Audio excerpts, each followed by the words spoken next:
కాంగ్రెస్ ప్రజాప్రభుత్వ ఆధ్వర్యంలో రికార్డు స్థాయిలో ఇందిరమ్మ ఇండ్లకు శంకుస్థాపన.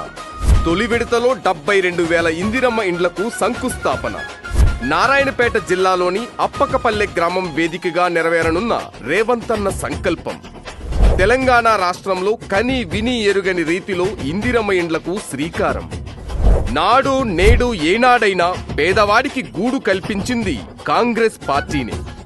రేవంతన్న పాలనలో పేదవాడి సొంతింటి కల నెరవేరిన రోజు. లబ్ధిదారులే సొంతంగా ఇల్లు కట్టుకునే సువర్ణావకాశం. ప్రతి ఇంటికి 5 లక్షల రూపాయల సబ్సిడీతో ఆర్థిక సహాయం. బేస్మెంట్ పూర్తవగానే ₹1,00,000 లబ్ధిదారుని ఖాతాలోనికి నేరుగా జమ. కాంగ్రెస్ సర్కార్ పాలన, సీఎం రేవంత్ రెడ్డి సుపరిపాలనలో సంక్షేమ ప్రభుత్వంగా దేశంలోనే నంబర్ 1గా తెలంగాణ.